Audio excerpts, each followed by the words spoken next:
Hello friends, garden and kitchen লাভার শেফালি চ্যানেলে সবাইকে স্বাগত জানাই।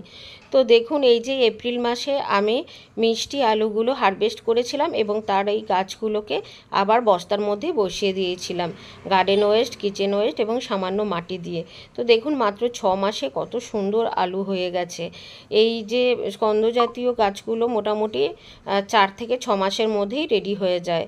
আর বেশি কিছুদিন রাখলে আলুগুলো হয়তো একটু বড় হবে, কিন্তু এগুলোতে একটু জাল এসে যেতে পারে।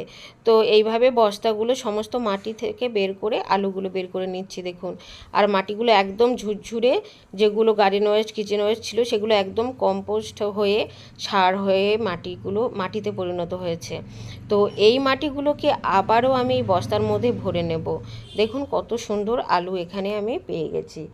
এরপর আবার বস্তার মধ্যে এইভাবে আপনারা এক এক করে আলু চাষ করতে পারেন এবং সারা বছর ধরে প্রচুর পরিমাণে মিষ্টি আলু পেয়ে যাবেন। আর বিশেষ কোনো পরিচর্যা দরকার হয় না। মাটি, গোবর সার এইসব মিশিয়ে গাছের ডালগুলো বসিয়ে দেবেন, তারপর 5 থেকে 6 মাসের মধ্যে হারভেস্ট করে নেবেন। আর যখন অন্য কোনো গাছে খোলের জল দেওয়া হয় তখন মাঝে মধ্যে দিয়ে দিই। আর সবসময় যে দেওয়া হয় তাও নয়, কিন্তু তা সত্ত্বেও কিন্তু কত সুন্দর ফলাফল পেয়েছি। আর বেশি পরিচর্যা করলে আর একটু হয়তো বেশি ফলন পাবেন, কিন্তু কোনো পরিচর্যা না করলেও চলে। আর যাদের হয়তো এমন একটা জায়গা যেখানে খুব ভালো রোদ লাগে না, অন্য কোনো সবজি হয় না বা খুব পরিচর্যা করতে পারবেন না, সেখানে অবশ্যই আপনারা এরকমই আলু চাষ করতে পারেন। দেখুন, একটা চাল কুমড়ো, বরবটি, লেবু এবং রাঙা আলু বা মিষ্টি আলু হারভেস্ট করে নিয়েছি। আলুগুলো জলে ধুয়ে পরিষ্কার করে নিয়েছি। কি সুন্দর দেখতে হয়েছে দেখুন আলুগুলো। আর এইগুলো ভীষণই মিষ্টি, আপনারা সেদ্ধ করে খেতে পারেন বা এই রাঙা আলু দিয়ে মিষ্টি বিভিন্ন রকমের পদ বানানো যায়। তো চলুন, কিভাবে গাছগুলো বসিয়েছিলাম যারা ভিডিও দেখেনি তাদের জন্য আবার একবার ভিডিও বানিয়ে দিচ্ছি। ওই মাটিগুলোকেই গোবর সার মিশিয়ে একদিন রোদ খাইয়েছিলাম, তারপর দেখুন বস্তার মধ্যে ভরে ওই যে পুরনো গাছ অর্থাৎ তার ডালগুলোকে কাটিং করে এইভাবে বস্তার মধ্যে বসিয়ে দেওয়া হচ্ছে।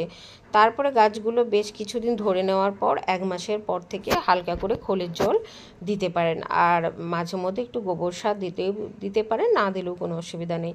এই দেখুন, ডালগুলোকে যেহেতু আমরা সকালবেলা হারভেস্ট করেছিলাম, বিকেলে জলে ডুবিয়ে রেখেছিলাম। তারপর এই যে ডালগুলোকে বসিয়ে মাটিগুলো দিয়ে হালকা করে চেপে দেওয়া হচ্ছে। এরপর কিন্তু গাছগুলো খুব সুন্দরভাবে গ্রোথ হয়ে যাবে। আর এই যে মিষ্টি আলু বা রাঙা আলুর যে গাছ বা ডাল, পাতা, এগুলোও কিন্তু কলমি শাকের মতো শাক হিসাবে খাওয়া যায়। তো আপনারা অনায়াসেই শাকও খেতে পারেন এবং আলুও এখান থেকে নিতে পারেন। এইভাবে দেখুন, একদম সিম্পল প্রসেস। তো মাটিটার মধ্যে ডালগুলো বসিয়ে দিলেই হবে। আর যাদের মধ্যে কাছে পুরনো গাছ নেই, তারা বাজার থেকে একটা মিষ্টি আলু কিনে এনে হালকা অর্ধেকটা জলে বসিয়ে রাখবেন। দেখবেন ছোট ছোট অনেকগুলো শাখা প্রশাখা গাছ বেরিয়ে যাবে।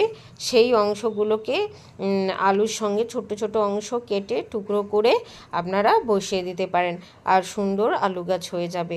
আমি জাস্ট প্রথম 4-5 বছর আগে একটা আলু কিনে এনে এইভাবে চারা বানিয়ে গাছ করেছিলাম। তারপর থেকে কোনো দিন আর আমাকে এই গাছ বা আলু কিনতে হয়নি। এই যে ডালপালা সেগুলোকে এইভাবে বসিয়ে দিই। তো আমার ভিডিওটা কেমন লাগলো অবশ্যই কমেন্ট করে জানাবেন।